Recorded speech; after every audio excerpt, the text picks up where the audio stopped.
আমি আর এভাবে কাজ করতে পারছি না মহারাজ। আমার এ রাজ্যের মন্ত্রী হিসেবে খুব অপমানিত বোধ হচ্ছে। বেশি চুরি চামারি করলে অপমানিত বোধ হয় স্বাভাবিক। কি বললে?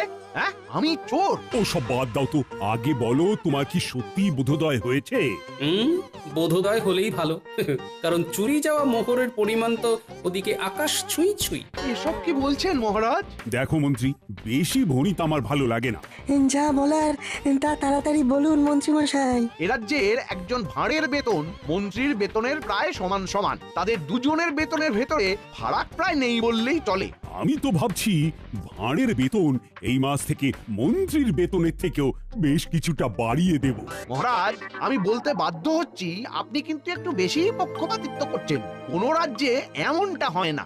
মন্ত্রী মশাই রাগ করবেন না। আপনি একটু খোঁজ নিলে এটাও জানতে পারবেন যে অন্য রাজ্যের ভাঁড়ের বেতন আর মন্ত্রীর বেতনের ভিতরে কেন অত্যধিক ফারাক রয়েছে। এটা আবার খোঁজ নেওয়ার কি আছে? অন্য রাজ্যের রাজারা তো আর সবাই নির্দিষ্ট একজনের প্রতি পক্ষপাতিত্ব করেন না, তাই সেখানে সবাইকে তাদের পদ অনুযায়ী বেতন দেওয়া হয়। ভুল কথা। আসল সত্যিটা হলো আমার রাজ্যে মন্ত্রীর থেকেও একজন ভাঁড় বেশি কাজ করে, আর অন্য রাজ্যে তো আর সেটা হয় না। বরং আমাদের মহারাজকে এদিক থেকে ভালো বলতে হবে, কারণ উনি কাজের ভিত্তিতে বেতন দেন না। কি সর্বনাশ! যদি মহারাজ কাজের ভিত্তিতে বেতন দিতেন তাহলে মন্ত্রী মশাই ঘরে একদম শূন্য বেতনে যেতেন। মহারাজ, আপনিও হাসছেন? কোথায় আমার অসুবিধাটা একটু বোঝার চেষ্টা করবেন। দেখুন মন্ত্রী মশাই, আপনি না। থামো গোপাল, থামো। তোমার ওই মাথা ভর্তি টাক আর হাতির মতো। মন্ত্রী, তোমার এতবার বেড়েছে, নিজে একজন সভাসদ হয়ে আরেক সভাসদের চেহারা নিয়ে ব্যঙ্গ করছো। ছি ছি ছি ছি। না না না না না না, এসব আমি একদম বরদাস্ত করব না। বেরিয়ে যাও, বেরিয়ে যাও আমার সভা থেকে। যাও যাও। মহারাজ, মহারাজ, আমার কথাটা একবার শুনুন। মহারাজ, না না, আমার আর কিচ্ছু শোনার নেই মন্ত্রী। তোমার মন কুমানসিকতায় ভরে গেছে। তোমার শুদ্ধাচারের প্রয়োজন। তুমি যদি নিজেকে এই ধরনের মনোবৃত্তি থেকে শুধরে নিতে পারো, তাহলেই আবার এই রাজসভায় ফিরো, না হলে নয়। আমায় মাফ করে দিন মহারাজ, এমনটা আর হবে না। ওই যে বললাম, নিজেকে পাল্টাতে পারলে ফিরে এস। তুমি এক কাজ করো, তীর্থে যাও, মনকে শুদ্ধ করো, তারপর ফিরো। আর হ্যাঁ, অশুদ্ধ মন নিয়ে শুদ্ধতার ভান করে এই রাজ্যে প্রবেশের পর যদি কোনো বাজে কাজে ধরা পড়ো, তাহলে মনে রেখো, তখন এই রাজ্য থেকে সোজা বার করে দেব। যাও যাও, এক্ষুনি বেরিয়ে যাও।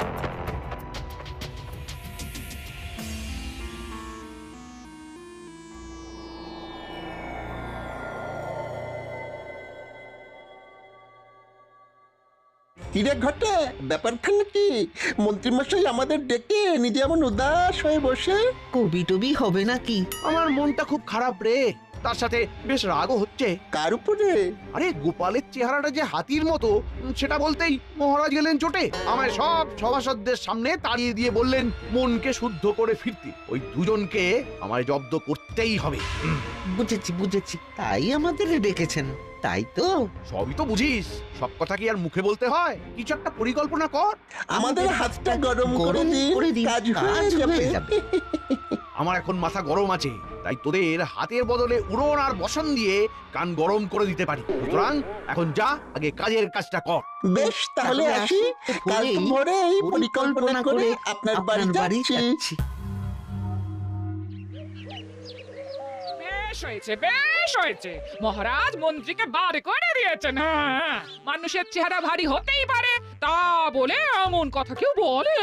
মন্ত্রী মশাই বরাবর অমন স্বভাবেরই লোক, বুঝলে।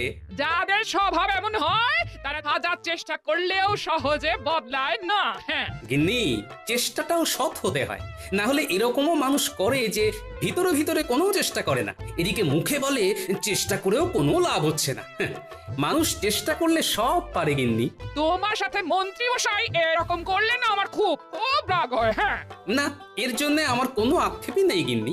আমি আমার রাজ্যকে ভালোবাসি, তাই করি। তাছাড়া একজন রাজ্যবাসী হিসেবে এটা তো আমার কর্তব্য। সত্যি তোমার জন্য না আমার না খুব গর্ব হয় গো। আর আমারও তোমার জন্য।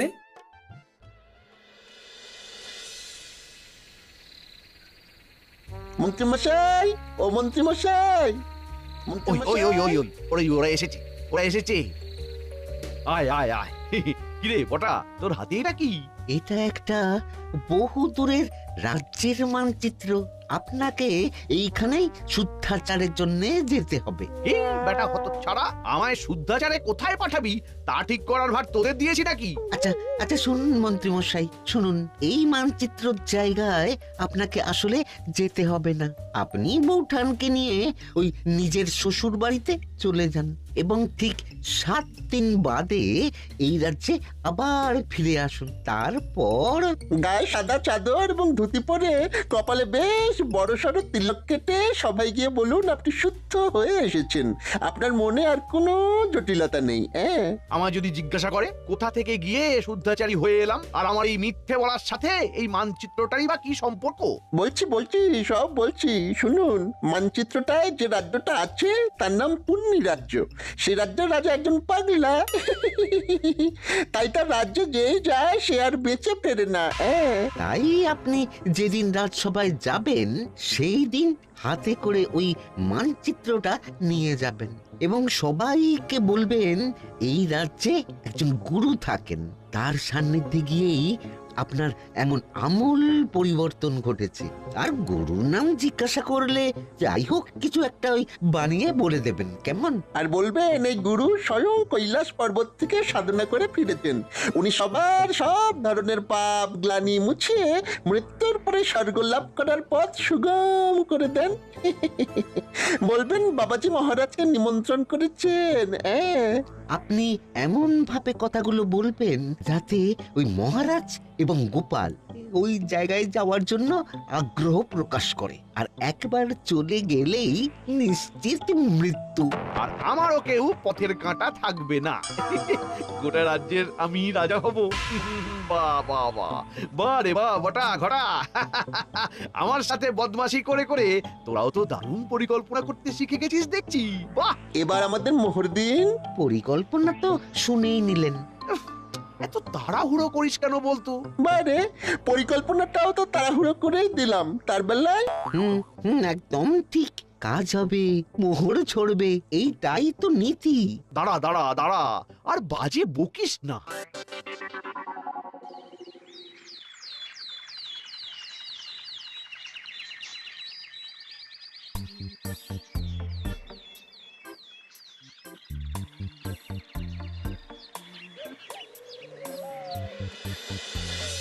কি বলছো গোপাল?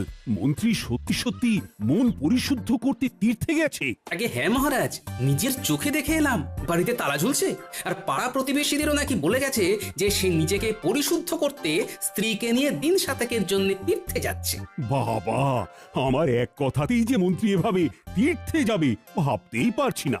যাকে এখন মন্ত্রীর সুমতি হলেই হলো, কি বলেন? যা বলেছো।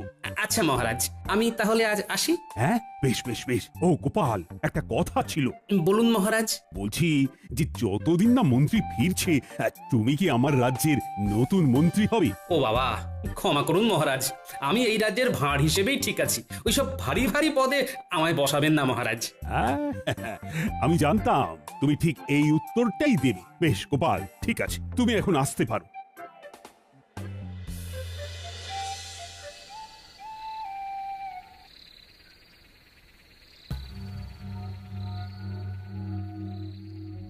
মন্ত্রী মশাই, তার শ্বশুর বাড়ি কেমন ঘুরলেন? শ্বশুর বাড়ি গিয়ে কেমন শুদ্ধাচার করলেন বলুন? বাজে বকিস না, বাজে বকিস না। এই নিশুতি রাত্রে তোদের কথা মতো ছুটে ছুটে এলাম। এদিকটার কেমন পরিস্থিতি সেটা আগে বল শুনি। মহারাজ গোপালকে রাজ্যের নতুন মন্ত্রী করতে চেয়েছিলেন, কিন্তু গোপাল রাজি হয়নি। এই গোপালটা মহা বদমাস। ওকে এই রাজ্য থেকে না তাড়ানো পর্যন্ত আমার শান্তি নেই। কালকে থেকে সবাই গিয়ে আপনি তো আপনার ওই নতুন রূপ দেখাবেন, সবাই দেখবেন গোলে জল। সবাই ভাববে আমি আমার সব জটিলতা কুটিলতা ঝেড়ে একদম শুদ্ধ মনে তীর্থ থেকে ফিরে এসেছি। হ্যাঁ মন্ত্রী মশাই, এদিকে আপনার জন্য একেবারে সাদা বস্ত্র প্রস্তুত করে রেখেছি। সকাল হলে সেই বস্ত্র পরে কপালে তিলক কেটে সবাই যাবেন, কেমন তো? এবং বলবেন হরে হরে হরে হরে। এই নিমিত্ত মাত্রকে মাগো ক্ষমা করে দিও। আর মনে করে মানচিত্রটা কিন্তু নিয়ে যাবেন। মনে রাখবেন, ওইটাই কিন্তু মহারাজ এবং গোপালকে চিরতরে বিদায় দেওয়ার জন্য মূল অস্ত্র। আচ্ছা আচ্ছা আচ্ছা, বুঝেছি বুঝেছি। আমি এখনো অতটাও বুড়ো হইনি যে মানচিত্রের ব্যাপারটা বেমালুম ভুলে যাব।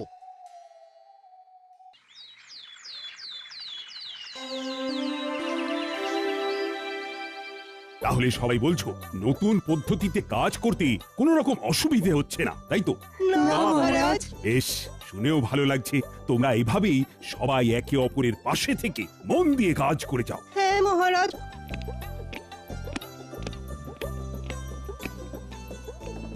আরে মন্ত্রীমশাই, আপনি এমন বেশে, কিন্তু পুরো ভোল বদল। হ্যাঁ মন্ত্রী, তুমি? এ কি বেশ বদল? শুধু আমার বেশ বদল হয়নি মহারাজ, গোটা আমিটাই বদলে গেছি। আমার এখন পৃথিবীর সব মোহমায়াই বড্ড মেকি মনে হচ্ছে। এখন আমার মন শুধু এইটাই বলতে চাইছে যে আমি নিজের মতো বাঁচতে চাই, আমি আমার মতো ভালো আছি, কারুর সাথে পাঁচি নেই।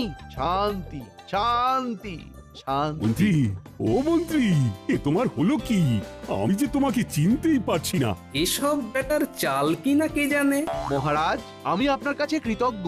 ভাগ্যিস আপনি আমার মনকে শুদ্ধ করে তোলার জন্য তীর্থে যাওয়ার আদেশ দিয়েছিলেন, না হলে তো আমি আমার সকল পাপ ধুয়ে মুছে মৃত্যুর পর স্বর্গলাভ সুনিশ্চিত করতেই পারতাম না। মন্ত্রীমশাই, আপনার স্বর্গলাভ সুনিশ্চিত, এটা কি সত্যি? হ্যাঁ গোপাল, আমি তো আর আগের মতো নেই। আমি আমার সব পাপ ধুয়ে মুছে করেছি সাফ। তুমিও আমায় ক্ষমা করে দিও। এসো এসো, বরং তোমার পা ধরে ক্ষমা চাই। ভুল স্বীকার করতে এখন আর আমার কোনো দ্বিধা নেই গোপাল। তা কে তোমায় শুদ্ধ হতে সাহায্য করলো শুনি? আর তুমি কোথায় বা তীর্থ করতে গেছিলে? এই দেখুন, এই মানচিত্রটা, এই যে এই এই এই এই গোল মতো জায়গাটা দেখছেন, এটা হলো পুণ্যি রাজ্য। আমাদের রাজ্য থেকে প্রায় 150 ক্রোশ দূরে এখানে ধুনি বাবার আশ্রম আছে। উনি স্বয়ং কৈলাস পর্বত থেকে সাধনা করে ফিরেছেন। এই বাবার কাছে গেলে উনি এমন এক জল দেন যা দিয়ে স্নান করলে সবার পাপ মুছে গিয়ে স্বর্গলাভের পথ সুগম হয়ে যায়। এছাড়া ধুনি বাবাই বোঝান আসল জীবনের অর্থ কি, মায়া মোহ কাটিয়ে কিভাবে সাদা সিধে জটিলতা কুটিলতাবিহীন জীবনযাপন করা যায়। হরে হরে, মাগো, অপরাধ না নিয়ে ক্ষমা করে দিও মোরে। আর হ্যাঁ মহারাজ, উনি আপনাকেও কিন্তু সেখানে অনেকবার করে যাওয়ার জন্য আমন্ত্রণ জানিয়েছেন। আমিও নিজের জীবনে অজান্তে কতই না পাপ করে ফেলেছি, তাই সেই সব পাপের বোঝা ছেড়ে ফেলে আমিও আমার মৃত্যুর পর স্বর্গলাভ সুনিশ্চিত করতে চাই। মন্ত্রী, আমি ধনী বাবার আশ্রমে গিয়ে জীবনের আসল অর্থ বুঝতে চাই। আমি ওনার নিমন্ত্রণ রক্ষা করতে চাই। মহারাজ, এত তাড়াতাড়ি কোনো সিদ্ধান্ত নেবেন না। আমার মনে হয় যে গোপাল, নিজের চোখে দেখছো তো মন্ত্রীর কি আমূল পরিবর্তন ঘটেছে। এরপরে আমি আর ধনী বাবার কাছে না গিয়ে থাকতে পারি, বরং তোমারও আমার সাথে যাওয়া উচিত। আজ্ঞে মহারাজ, আমি? আচ্ছা বেশ, আমিও যাব। আমরাও যাব মহারাজ। না না না, দেখো, সবাই মিলে এক্ষুনি গেলে হবে না। আগে আমি আর গোপাল ঘুরে আসি, তারপর তোমরা দলে দলে যেও। একদম ঠিক। তাহলে মহারাজ, কবে রওনা দেবেন? কাল একদম ভোরেই রওনা দিতে চাই, বেশি দেরি করে তো লাভ নেই। আচ্ছা মন্ত্রী, আমি যেহেতু কদিন থাকছি না, তাই তুমি একটু কষ্ট করে রাজ্যটা সামাল দিও, কেমন? মহারাজ, আমায় আবার এসবের মধ্যে কেন জড়াচ্ছেন? রাজ্যপাঠ আমি যে দিয়েছি ছেড়ে। এই কটা দিন একটু সামলে দাও মন্ত্রী, আমি কিছু শুনতে চাই না। বেশ মহারাজ, আপনি যখন বলছেন তখন তাই হোক। ও মন্ত্রী, আরেকটা কথা, বাবার কাছে যাওয়ার জন্য কি কোনো রকম বিশেষ নিয়মপত্র আছে? মহারাজ, সমস্ত অহংকার ছেড়ে, রাজবেশ ছেড়ে, সৈন্য ছাড়া একদম আর 5টা সাধারণ মানুষের মতো পায়ে হেঁটে যান, তাহলেই দেখবেন বাবা আপন করে নিয়েছেন। বুঝে গেছি বুঝে গেছি।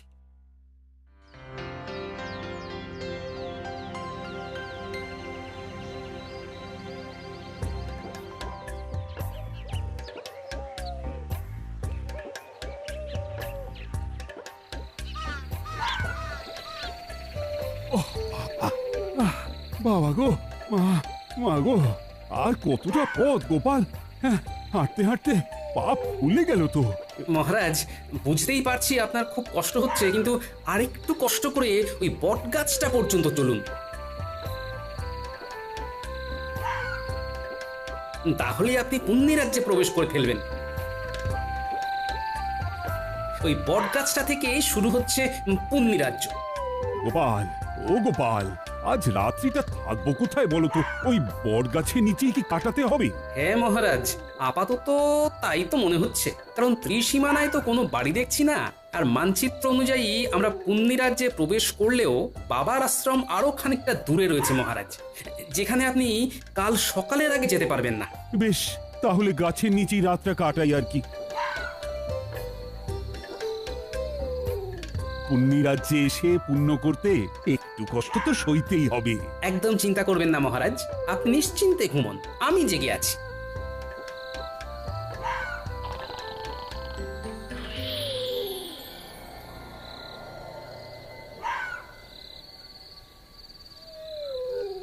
মহারাজ তো ঘুমোচ্ছেন দেখছি, এদিকে ভোর হতেও খুব দেরি নেই, আমি বরং এই সুযোগ একটু ঘুমিয়ে নিই। এই গবা, কি করবি বলতো? রাত তো শেষ হতে চললো, এখনো আমাদের ওই দুজনের মধ্যে কেউ একটাও চোর ধরতে পারলাম না। দেখাবা এরকম আমাদের পাগলা রাজার মতন কাউকে নিয়ম তৈরি করতে দেখেছিস? কি যে নিয়ম, প্রত্যেক প্রহরীকে কিনা বাধ্যতামূলক ভাবে প্রতি রাত্রে একটা করে চোর ধরতেই হবে। সত্যি আপাদ মস্তক খ্যাপা রাজা। আরে আরে ওই গবা, ওই দেখ, দুজন লোক বট গাছের নিচে শুয়ে, ওদেরকে ভিনদেশি চোর বানিয়ে ধরে নিয়ে যাবি? তাই করি চল, না হলে আমরা আপাদমস্তক পেটে মার খাবো। চল চল ভরি বেটাদের। এই কে কে কে তোমরা হাত পা বাঁধছো কেন? আমরা কিছু করিনি, আমাদের বেঁধো না, ছেড়ে দাও। চল বেটা চল, চোর সাজবি চল।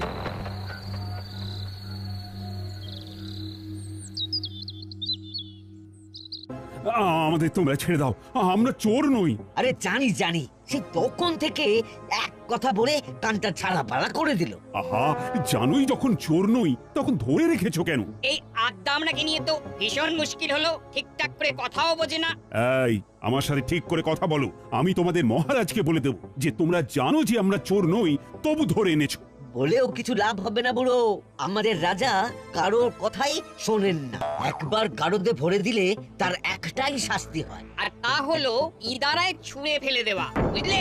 কি সর্বনাশ, এ কি নির্মম শাস্তি! এই শিগগিরই শিগগিরই আমাদের বের করো। তোমরা জানো না আমি কে? আমি হলাম... মহারাজ থামুন থামুন, এক্ষুনি পরিচয় দেবেন না। গোপাল, কি বলছো? এক্ষুনি না পরিচয় দিলে মেরে ফেলবে আমাদের। ভয় পাবেন না, আমি আছি। ইতিমধ্যেই ফন্দি এঁটে ফেলেছি, সময় মতো সব বলে দেবো। কই কই আমার ভিনদেশি চোরেরা সব কই? এই যে রাজন, এই যে একদম গারদের ভিতরে। বাবা বাবা বাবা বাবা, আমাদের পুরোহিতকে ডাক দাও, শাস্ত্র পাঠক। তারপর সব ব্যবস্থা হয়ে গেলে এদেরকে ইদারার সামনে ফেলার জন্য নিয়ে যাও, আমি মজা দেখবো। গোপাল, তুমি সব শুনলে তো? ভয় নেই, আমি আছি মহারাজ।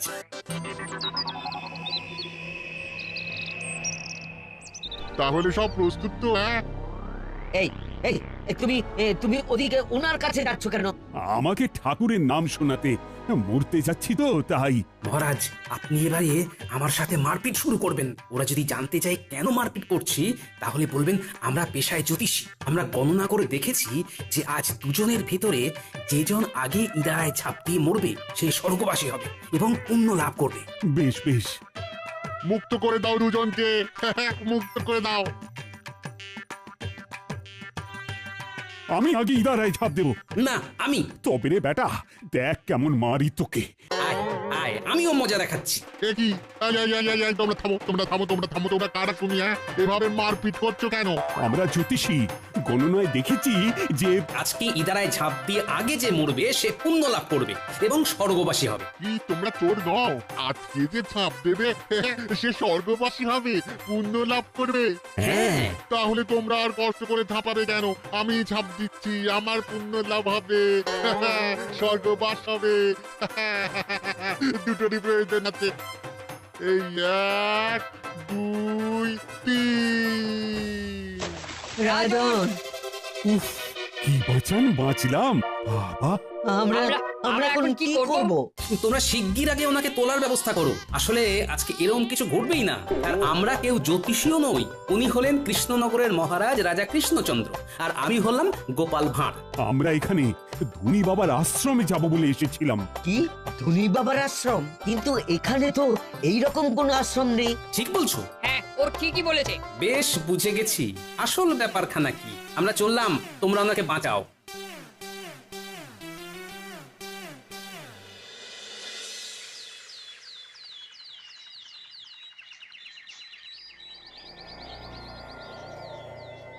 রে তাহলে এই দুদিনে দুজনেই পটকে গেছে বল? পাগলা রাজা কাউকে আস্ত রাখে না, সবাইকে জোর অপবাদে ইনারাই ফেলে মারে। সব এখন ছাড় তো। এইদিকে ওই দুদিনের ভিতরেই মন্ত্রী মশাইয়ের চুরি করা মোহরের সংখ্যা দেখো, ৯ করে ৭০০টা। কি কাণ্ড দেখেছো? সব বেটা মন্ত্রীর ভড়ংবাজি। চলুন এবার ভিতরে যাই। এই বেটা মন্ত্রী, ষড়যন্ত্রী, এসব তোমার বদমাইশি।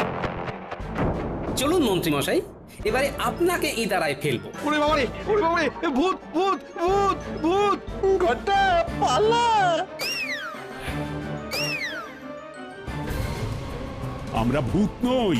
চলো মন্ত্রী, চলো এবার। আমায় ছেড়ে দিন। ও বাবা গো, ও মা গো, কে আছো গো? বাঁচাও, বাঁচাও, আমায় ছেড়ে দিন, আমায় ছেড়ে দিন।